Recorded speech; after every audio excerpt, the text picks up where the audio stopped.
Quel est le rôle de la data dans la transition énergétique? C'est donc ce que nous allons voir maintenant avec, donc, je le rappelle, Christelle Edman. Donc vous êtes vice-présidente des partenariats stratégiques chez Schneider Electric. À vos côtés, Arnaud Berger, directeur développement durable du groupe BPCE. Et en face de vous, François Dauphin, consultant international énergie chez Hewlett-Packard Enterprise. Alors donc c'est un sujet qui est en plein dans l'actualité puisqu'on est en ce moment en pleine COP21. On va parler de la transition énergétique des entreprises. Et alors pour les entreprises, arrêtez-moi si je me trompe, mais un des plus gros postes de dépenses d'énergie, c'est le bâtiment.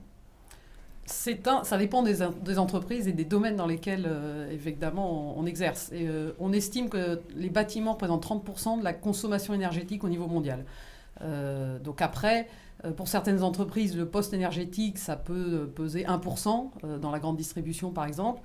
Pour d'autres, quand on va voir des opérateurs télécoms, par exemple, on parle plutôt de 25%. Donc en fait, il n'y a pas de règle, mais en tout cas 30% les bâtiments au niveau mondial, ça c'est le chiffre.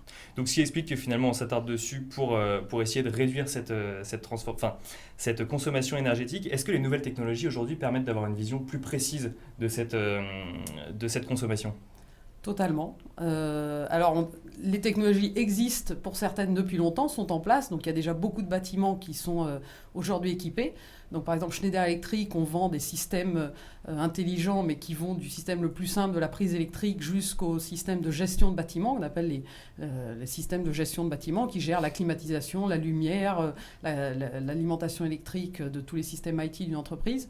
Donc, les données, on les a. Aujourd'hui, le prix des capteurs a beaucoup baissé, donc il est très facile d'aller mettre des capteurs dans des bâtiments pour prendre la température, savoir où se trouvent les gens. Et on les met où ces capteurs exactement? En fait, on les intègre dans les bâtiments, donc au niveau, j'imagine, des prises électriques, ou on les met Pas forcément, ça peut être des petits capteurs en Bluetooth qui sont posés au milieu d'une salle de réunion pour savoir s'il y a de la présence dans cette salle de réunion et du coup automatiquement ajuster la climatisation l'été, la baisser si on sait qu'il n'y a personne dans la salle, gérer la lumière.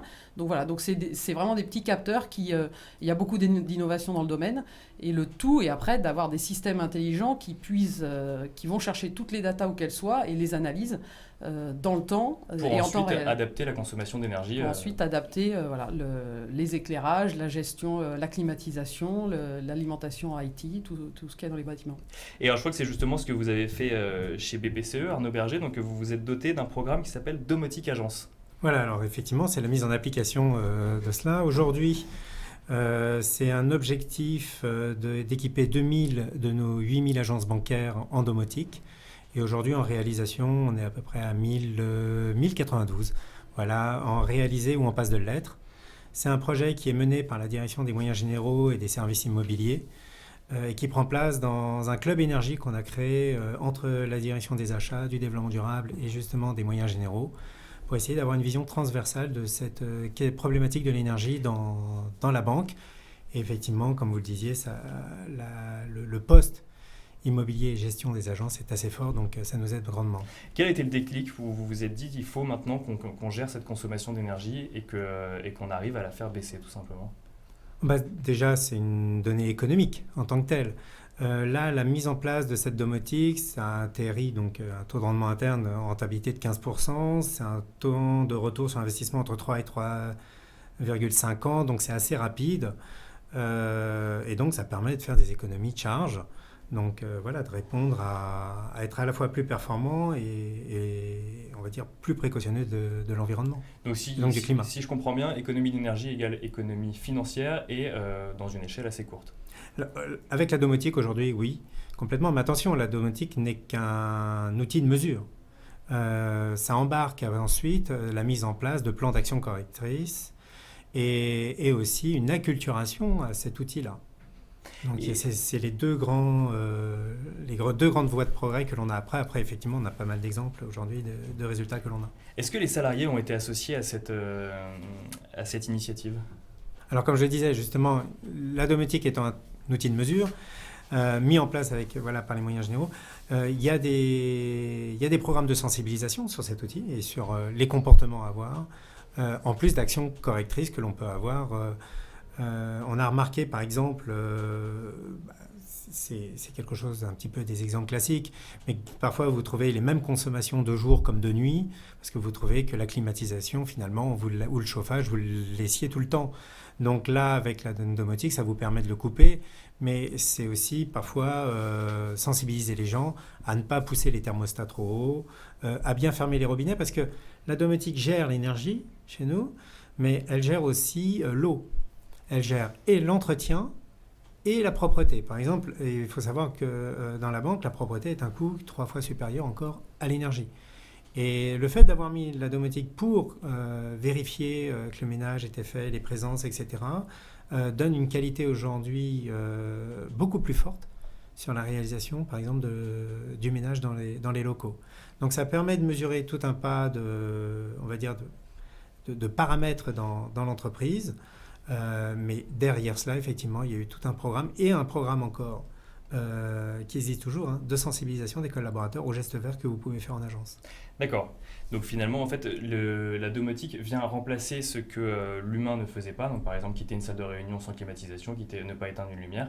Et est-ce que c'est fait de manière automatique, parce que derrière, c'est des gens qui gèrent ce genre de choses? Alors, vous l'avez à la fois automatique, centralisé. Ce que vous pouvez faire, par exemple, c'est, puisque la domotique le permet aujourd'hui, de le faire, de couper en centrale pour le week-end, à la fois gérer l'éclairage, gérer les enseignes, nous avons une loi sur la pollution lumineuse, gérer le chauffage, et aussi voir ce que l'humain ne peut pas voir par contre tout le temps, c'est-à-dire les fuites d'eau ou des choses comme ça. Là, dans ces cas-là, vous êtes prévenu, vous pouvez agir plus directement, et ça vous évite aussi du déplacement des équipes d'entretien comme ça, donc ça fait pas mal d'économies sur le temps utilisé et donc une plus grande effectivité des travaux d'entretien. François Dauphin, de votre point de vue de consultant, comment est-ce que la data peut aider à améliorer la transition énergétique? Elle va aider à 2 niveaux. Elle va aider au niveau potentiellement du client final, parce que comme les technologies, Christelle de Schneider l'a bien expliqué, le coût des technologies chute drastiquement. Donc on a la possibilité maintenant d'agir et de mesurer à un coût beaucoup plus faible que par le passé, et donc on peut mieux contrôler les choses. Donc ça, c'est le client final. Donc ça va changer à ce niveau-là. Donc finalement, économie d'énergie égale économie financière, avec des investissements qui sont de moins en moins coûteux. En moins coûteux. On a des technologies, par exemple, actuellement de communication avec des objets connectés, qui coûtaient il y a encore 3 ans, on va dire plusieurs centaines d'euros par an. On peut maintenant se connecter à ces objets-là pour 2 à 3 euros par an. C'est-à-dire qu'on a baissé par 100 le coût de communication avec ces objets. Donc ça va permettre de développer tout un tas d'applications auxquelles on n'avait pas pensé dans le passé ou qu'on ne pouvait pas faire pour des raisons économiques. Le deuxième domaine où on va changer les choses, c'est au niveau des réseaux. Parce que si on veut aller vers une transition énergétique, progressivement, on va avoir de plus en plus de développement d'énergies renouvelables. Et ces énergies renouvelables, elles ont un avantage, c'est qu'en général, elles émettent moins de CO2. Elles ont un inconvénient, c'est qu'elles sont météo-dépendantes. Donc on a des réseaux qui sont plus difficiles à piloter. Et là, on va avoir besoin de plus de technologies pour mieux comprendre comment piloter ces réseaux-là, quelle est la demande, et comment adapter la production pour pouvoir effectivement être en phase avec la demande. Donc pour faire c'est à 2 niveaux. L'offre et la demande. Exactement. Mais si on a des énergies météo-dépendantes, ça va également poser un problème de stockage de ces énergies. Alors, les énergies météo-dépendantes, elles ne posent pas un problème. Elles nous amènent de l'énergie à un certain moment. Donc la question qu'il faut se poser, c'est est-ce qu'on sait modifier la production de l'énergie? Et des fois, c'est possible. Donc on peut légèrement adapter la manière dont on va produire l'énergie. On peut éventuellement modifier la consommation, mais ça suppose de disposer d'une visibilité de qui va consommer et quand, et de pouvoir éventuellement modifier la demande. Et ça, des outils comme ceux que propose Schneider, effectivement, on peut faire ça. Puis le troisième volet potentiel, c'est de stocker. Alors effectivement, on va pouvoir se dire qu'est-ce que je stocke et comment je stocke. Alors il y a plein de moyens de stocker. On peut stocker sous forme chimique avec des batteries, sous forme hydraulique avec de l'eau, en remontant l'eau dans les barrages, sous forme d'hydrogène. On peut produire de l'hydrogène et l'injecter dans des réseaux de gaz. On peut produire du méthane synthétique. Maintenant, en prenant du CO2 et une molécule d'eau, on sait produire du méthane synthétique et l'injecter dans des réseaux. Donc effectivement, une des conséquences du développement massif des énergies renouvelables, ça va être que les réseaux, petit à petit, vont devenir interconnectés. Et donc on pourra échanger en fait d'énergie entre les réseaux, et Voilà, là où un réseau en fait aura trop d'énergie et là où un autre réseau aura pas assez d'énergie face à la demande, on pourra échanger les énergies. Correct, on pourra essayer de transférer l'énergie d'un réseau à l'autre. Mais est-ce que ça Mais veut dire ça, qu'on peut il faut changer du gaz et de l'électricité, par exemple? Alors aujourd'hui, il y a des outils techniques, il y a des technologies qui existent pour transformer de l'électricité en gaz et du gaz en électricité. Donc on sait faire dans les deux sens, et sans produire de CO2. Mais ça va supposer que tout le monde soit au courant de quel est l'état du réseau d'à côté. Aujourd'hui, si vous demandez aux gens de ERDF, les gens qui gèrent le réseau de distribution électrique, quel est l'état du réseau de GRDF, les gens qui gèrent le réseau de gaz, ils n'en ont aucune visibilité, ils n'en ont pas eu besoin dans le passé, quoi. Et demain, si, ils en auront besoin. Donc, on voit bien que là, en matière de données, de data, il va y avoir besoin d'échanges de beaucoup plus d'informations, et pour ERDF pour faire son travail, et aussi même avoir besoin de la connaissance des réseaux autour, réseaux de chaleur, réseaux de froid, réseaux éventuellement de gaz, qui sont autour de vous. Donc c'est complètement différent. Concernant le stockage de ces énergies, je crois que c'est quelque chose à laquelle Schneider Electric répond également. On a lancé cette semaine exactement, notre offre EcoBlade, qui vise justement à proposer du stockage d'énergie pour l'individu. Donc on va le lancer dans un premier temps aux États-Unis. Mais c'est quelque chose dont on est convaincu que ça va accélérer justement l'arrivée des énergies renouvelables, puisque aujourd'hui, les gens peuvent mettre quelques panneaux solaires sur leur toit. Mais la vraie question, c'est de se dire quel est réellement le potentiel et comment ça peut faire réduire la facture. Et donc ça, c'est un des moyens. Et on sait que ça va avoir du succès. Donc c'est pour ça que Schneider Electric a décidé de lancer cette offre. Alors, on mesure un certain nombre de données pour améliorer l'efficacité énergétique. On stocke ces données. Ça pose évidemment à un moment la question de la sécurité de ces données. Déjà, par exemple, est-ce que chez BPCE, on considère que c'est des données sensibles, ces données énergétiques? Pour revenir sur la domotique, justement, un des points du choix de la solution était justement lié aussi à la sécurité des données, parce que vous êtes sur une domotique agence, on peut pas, vous avez accès donc à ces données liées aux agences. On travaille quand même sur de l'argent, oui, c'est non, c'est des données sensibles. Et donc voilà, il a fallu que ce soit compatible avec cette sécurité, et ça c'est un gros travail de préparation. C'est pour ça que ce programme aujourd'hui est officiel, mais ça fait depuis longtemps qu'on le travaille avec les moyens généraux, et donc ils ont vérifié tout cela. Et c'est peut-être quelque chose à intégrer quand même dans cette réflexion. On parle de millions d'objets connectés. S'ils sont tous comme ça très faciles d'accès pour tout le monde, va se poser à un moment la question, et vous en parliez dans votre revue de presse, du côté cyber, c'est-à-dire de la sécurité de l'ensemble de ces données, avant même de pouvoir les traiter, déjà de pouvoir les communiquer d'une manière sécurisée. Donc ça, oui, on a travaillé cela, et l'informatique du groupe a assuré cette sécurité, voilà, qu'on ne retrouve pas nos données en Amérique ou ailleurs, voilà, dans ces transferts-là. Oui, évidemment, c'est un sujet très très important pour nous, et puis j'allais dire que ce soit dans la domotique ou on est dans le monde du bâtiment, certes c'est critique, notamment pour une banque, parce qu'il ne s'agit pas de mélanger les types de données. Maintenant, ça a toujours été le cas, et quand on a d'ailleurs un des grands scandales qu'il y a eu récemment aux États-Unis, Target, d'attaques finalement de réseaux IT, et les attaques se sont faites par le réseau de climatisation d'un des bâtiments. Donc on voit, alors j'allais dire, je pense que la domotique est aussi un moyen du coup de remettre la sécurité comme un vrai sujet, et on travaille évidemment avec des consultants sur ces sujets-là avec nos clients. Ça permet parfois au contraire de détecter des failles dans les réseaux existants, notamment parce qu'en allant mesurer en temps réel ce qui se passe sur ces réseaux électriques qui n'étaient pas forcément connectés avant, la connectivité au contraire apporte des moyens de contrôler et de monitorer en permanence ce qu'on ne faisait pas forcément de ces avant. réseaux. Et alors justement, en parlant de réseaux, on entend beaucoup parler de ces réseaux de demain, les smart grids. François Dauphin, est-ce que vous pouvez nous en dire un petit mot? Alors les smart grids, ce qu'il faut comprendre, c'est qu'il n'y a pas très longtemps, il y a 3 mois, en Allemagne, la quasi-totalité de l'électricité consommée en Allemagne venait d'énergie renouvelable. Donc d'éolien ou de solaire, et donc d'énergie dont on ne peut pas nécessairement contrôler la production. Donc piloter un réseau à la seconde, parce que la fréquence d'un réseau électrique, ça se pilote toutes les secondes. Alors que vous avez la quasi-totalité de votre production que vous ne contrôlez pas, c'est éminemment complexe. Voilà. Donc alors, les smart grids, et on n'en est qu'au début, des smart grids, on n'en est qu'au début. Mais aujourd'hui, il va falloir qu'on soit en mesure, d'une part, de piloter l'ensemble des moyens de production décentralisés qu'on va avoir.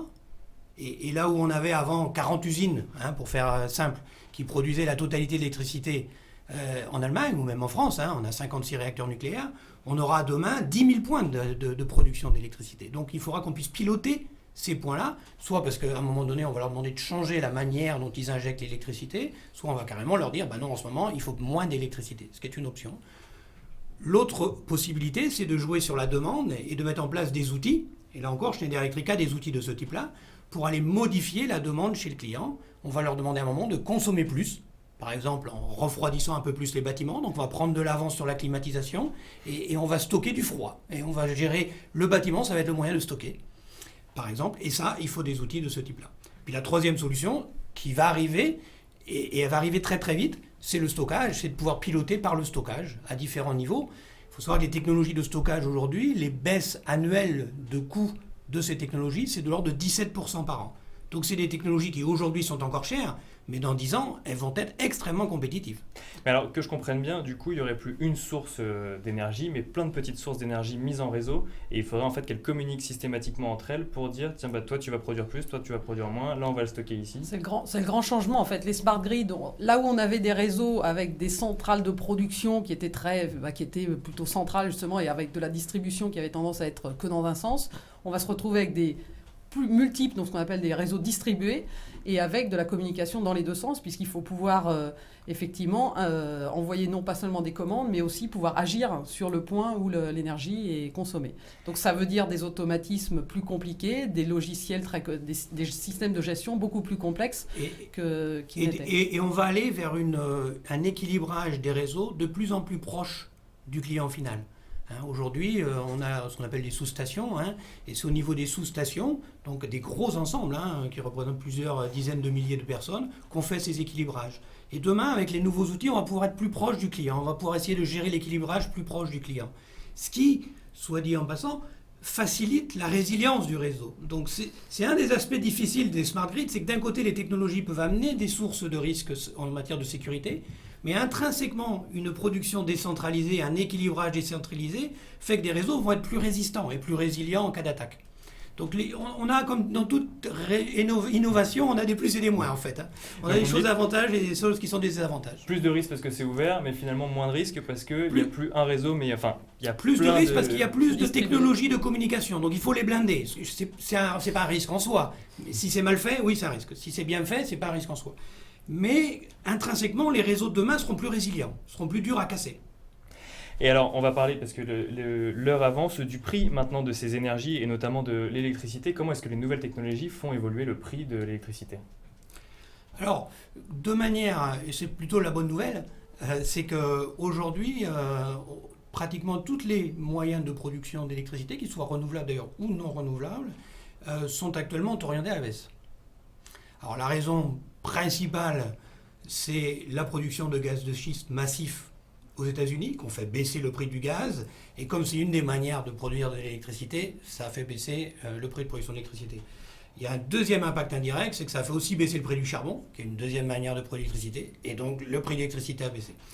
Et la troisième bonne nouvelle, c'est que tous les moyens de production d'électricité d'origine renouvelable, que ce soit l'éolien onshore ou l'éolien offshore ou le photovoltaïque, ils sont tous massivement orientés à la baisse. Orientés à la baisse en général, massivement pour le photovoltaïque. À tel point qu'elles commencent à être compétitives, ces énergies, y compris par rapport à des industries fossiles d'hier. Donc, c'est plutôt des bonnes nouvelles. La vraie question sur l'arbitrage, et c'est tout le sujet de la COP21, entre la production d'électricité fossile ou la production d'énergie renouvelable, elle va être liée au prix du CO2. Donc c'est bien ce qu'on attend de la COP21, c'est qu'ils fournissent un signal clair pour tous les industriels de l'électricité, les consommateurs finaux et les particuliers, de à quel prix on valorise le CO2. C'est l'élément fondamental qui fait qu'on va arbitrer dans un sens ou dans l'autre. Mais aujourd'hui, globalement, les prix sont plutôt orientés à la baisse à court terme. Et alors justement, on parlait de l'Allemagne, on a parlé de la COP21. La position de la France dans cette transition énergétique aujourd'hui ? Je ne sais pas si Schneider Electric... Schneider Electric, nous, on a pris des engagements très forts. On a pris des engagements très forts. On est évidemment très présent en France, mais on est présent partout dans le monde. On est une entreprise activiste, si je puis dire, sur la transition énergétique. Donc Schneider s'est engagé à être une énergie neutre d'un point de vue carbone à horizon 15 ans. sur toute la chaîne de valeur, donc en emmenant avec nous nos fournisseurs. Voilà, donc on prend des engagements forts, on y travaille déjà depuis des années, mais on a renforcé tous ces engagements à l'occasion de la COP21 en rajoutant. Et en France, vous sentez que la prise de conscience est récente ou on y était quand même déjà depuis de nombreuses années ? Je pense que le vrai sujet, c'est la prise de conscience de tout le monde. C'est-à-dire que je pense qu'il y a un vrai mouvement des entreprises. On en a beaucoup parlé et il y a un rationnel économique pour les entreprises à le faire, donc c'est une bonne chose. En tant que citoyen, en tant que consommateur, il faut qu'on devienne des consommateurs. Et pour ça, on travaille beaucoup à avoir des solutions qui permettent aux gens de visualiser finalement quelle est leur consommation énergétique. Donc il y a pas mal de solutions qui existent, on y travaille. Tout en faisant attention, le but n'est pas d'enlever le confort. Et au contraire, il y a maintenant beaucoup de solutions qui permettent de prendre conscience que baisser la facture énergétique ne veut pas dire avoir froid l'hiver, avoir trop chaud l'été, ne pas avoir de lumière le soir. C'est ça, il faut garder le même niveau de confort, voilà, ce à quoi on était déjà voilà, habitué. et ça, on y travaille beaucoup, que ce soit pour les employés dans une entreprise, les individus chez eux. Mais il y a aujourd'hui beaucoup de solutions. Le but est que voilà, chacun prenne conscience que finalement, c'est par des façons de consommer différemment, d'agir différemment, que sans changer son confort, voire même en l'augmentant, on peut réduire sa facture énergétique et donc être un consommateur. Merci à tous les trois. Merci. Merci. À vous. Je vous propose maintenant d'accueillir Thomas Lagier qui va nous parler de ForCity.